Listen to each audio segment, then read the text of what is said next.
My daughter-in-law's voice carried across the entire backyard, like she was accepting an Academy Award. "I want to take a moment," she said, holding her champagne glass high, "to thank the two people who truly made this home possible." I was standing near the back fence, plate in hand, watching her scan the crowd of maybe 60 people. Her eyes moved past me like I was one of the catering staff. "Mom and Dad," she said, turning to her parents with tears in her eyes, "your $65,000 gave us the furniture, the appliances, the life inside these walls. You believed in us when we needed it most." Everyone applauded. Her mother dabbed her eyes. Her father stood a little straighter. I set my plate down on a nearby table. My hands were steadier than I expected. The home they were celebrating, the 4-bedroom Craftsman in a quiet suburb of Columbus, Ohio, had a down payment of $220,000. Her parents had contributed $65,000 of that. I had contributed $155,000. Every cent of it from the retirement account my wife Margaret and I had spent 31 years building together. Margaret passed away 14 months before that party. She never got to see the house. My son never mentioned my name once during that entire afternoon. Let me go back to the beginning, because none of this happened overnight. My name is Gerald. I'm 63 years old. I spent 34 years as a licensed civil engineer for a mid-sized firm in Cincinnati. Not glamorous work, but honest work. Margaret was a pediatric nurse. Together, we were careful with money the way people who grew up without much of it tend to be. We maxed out our retirement contributions every year. We paid off our house in 18 years instead of 30. We drove the same cars for a decade at a time. We had a plan. The plan was this: retire at 65, sell the Cincinnati house, buy something smaller in Asheville, North Carolina, where we'd always talked about spending our later years. Margaret loved the Blue Ridge Mountains. She had a Pinterest board with about 400 photos of mountain cabins and autumn foliage and little downtown streets with bookstores and bakeries. We were going to hike. We were going to learn to cook properly. We were going to finally take that trip to Ireland her grandmother had always talked about. Margaret was diagnosed with pancreatic cancer on a Tuesday in March. She was gone by the following January. I don't talk about those 10 months very much. Some things don't have the right words. What I will say is that grief does something strange to your relationship with money. It stops feeling real. Numbers on a screen. What did any of it matter now? The Asheville house, the Ireland trip, the retirement we'd planned together, all of it felt like a language I'd forgotten how to speak. My son Daniel was 31 when his mother died. He and his wife, Courtney, had been married for 2 years. They were renting a 2-bedroom apartment in Dublin, Ohio, which is a suburb of Columbus, about 100 miles from me. Daniel worked in corporate sales. Courtney worked in marketing. Together they made decent money, but not the kind of money that buys houses in Dublin, Ohio, where the median home price had climbed past the $500,000 mark.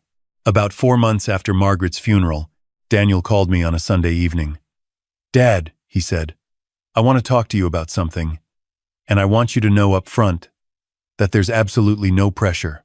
You can say no, and nothing changes between us." I appreciated that he said it. I should have paid more attention to the fact that he felt he needed to say it. The situation was this. Daniel and Courtney had found a house they loved. Asking price was $480,000. They had $65,000 saved for a down payment, and Courtney's parents, a couple named Richard and Susan who lived in Dayton, had offered to contribute another $65,000. That got them to $130,000. The lender wanted 20% down, which on that purchase price was $96,000.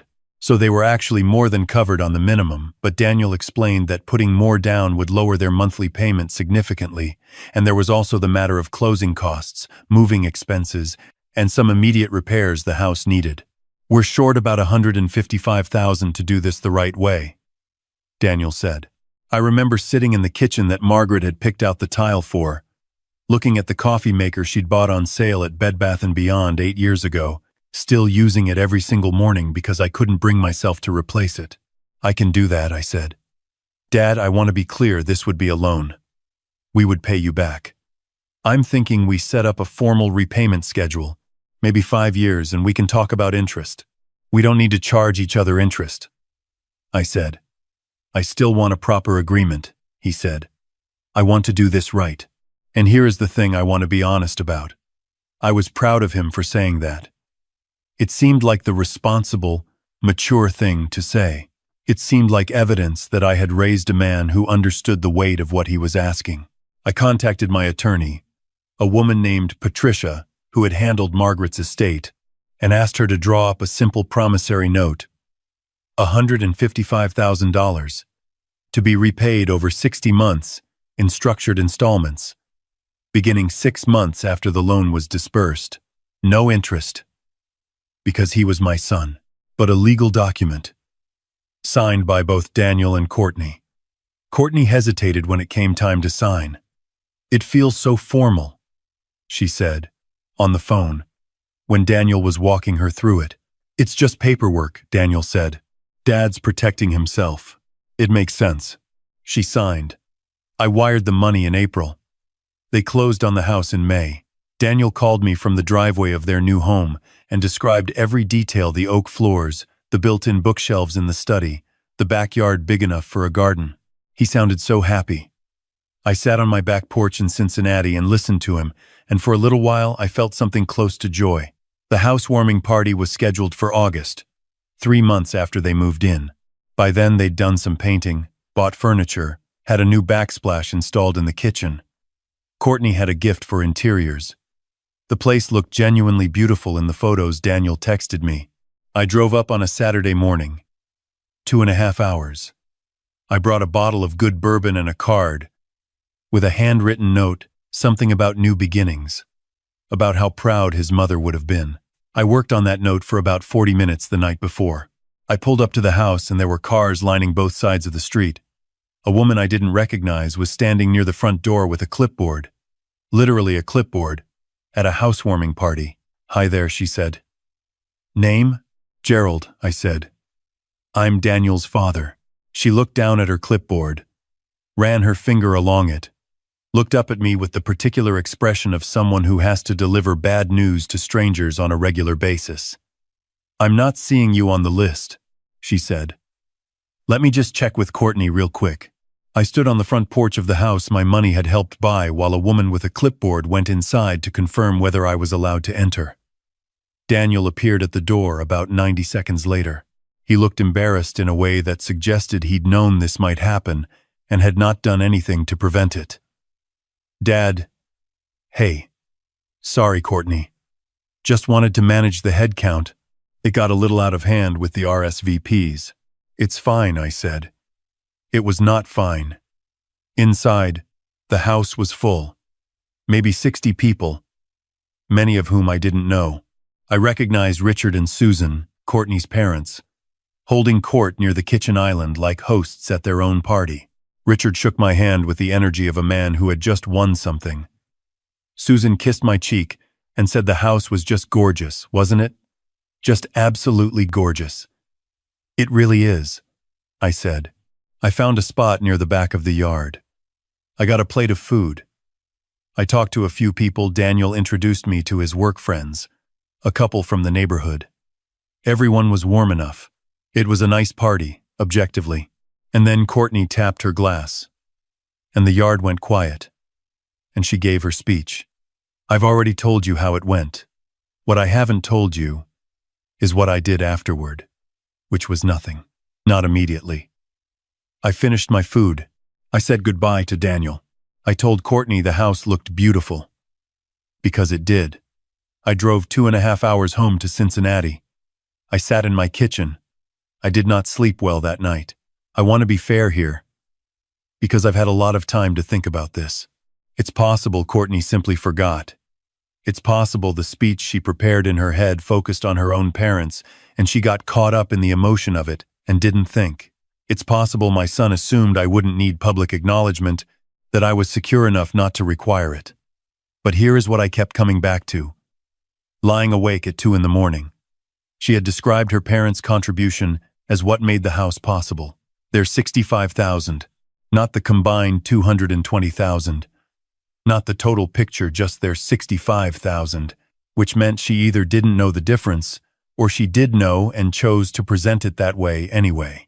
I thought about the phone call where she'd hesitated to sign the promissory note. It feels so formal. I thought about the way she and Daniel had referred to my contribution in conversation over the previous few months. Your generous help. Your gift. Even after the signed document. Even after the wire transfer with the memo line that said loan. Promissory note. Ref 2024 to 04. I thought about my retirement account balance. I called Patricia, my attorney, on Monday morning. I want to know my options, I said. Patricia is a calm woman. She's been practicing family and estate law for over 20 years, and I don't think very much surprises her. You have a signed promissory note, she said. I do. And the first payment was due when? November. They've made 2 payments so far. Small ones. They've been inconsistent. Gerald. She said, you can accelerate the loan. I didn't know what that meant. And she explained it. There was a clause in the promissory note standard language that Patricia had included, which I had honestly not focused on at the time, that allowed me to demand full repayment if I had reasonable grounds to believe the loan was at risk. Misrepresentation of the loan as a gift in a public setting to 60 witnesses, while simultaneously being behind on payments, was a reasonable ground. I want to be careful, I said. This is my son. I know, she said. Think about it. You don't have to decide today. I thought about it for 3 weeks. I talked to my brother, who told me I was being too sensitive. I talked to my friend Carl, who told me I wasn't being sensitive enough. I talked to no one else because I didn't know how to explain the specific weight of what I was feeling, not just the money, not just the slight, but the sense that Margaret's 31 years of careful saving had been quietly reclassified as someone else's generosity. At the end of those 3 weeks, I called Patricia and told her to send the letter. The letter was formal and precise. It outlined the promissory note, the payment history, the specific incident at the housewarming party, and it invoked the acceleration clause. Full repayment, plus the administrative and legal costs associated with the notice, within 90 days. Daniel called me 20 minutes after he received it. I have never heard my son sound the way he sounded on that phone call. Not angry, or not only angry. Something underneath the anger that I recognized because I'd heard it in his voice once before, when he was 9 years old and had broken a neighbor's window playing baseball and then lied about it, and then had to come clean. It was the sound of someone who knew, and had been hoping they wouldn't have to reckon with the knowing. Dad, he said, this is you're really doing this? I am. Over a speech at a party? Over a pattern, I said, that the speech made clear. There was a long silence. Courtney didn't mean. I know you believe that, I said. I'm not asking you to agree with me. I'm asking you to honor what you signed. He tried several more approaches over the next few weeks. He called late at night, more than once, clearly after he and Courtney had been arguing. He asked if I would consider mediation. He asked if I would at least talk to Courtney directly. He said his mother would not have wanted this. That last one landed harder than he probably intended. Your mother, I said carefully, spent 31 years helping build what I lent you. I think she would have wanted it treated with some respect. Another silence. Dad, he said. Finally. I'm sorry. I'm really sorry. I know, I said. We didn't speak for about 6 weeks after that. What I did not know, while all of this was happening, was that Courtney's parents had quietly offered to help Daniel and Courtney cover the repayment. Richard and Susan, it turned out, had considerably more money than I'd understood, and apparently felt some responsibility, or perhaps some strategic interest in resolving the situation quickly and quietly. Within the 90-day window, I received a wire transfer for the full outstanding balance, plus legal costs, plus a small additional amount that I assumed was meant as a gesture.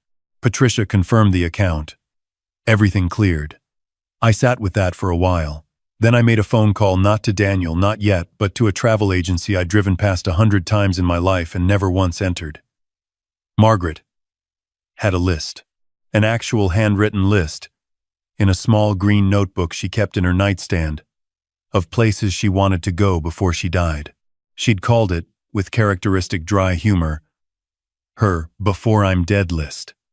Ireland was at the top.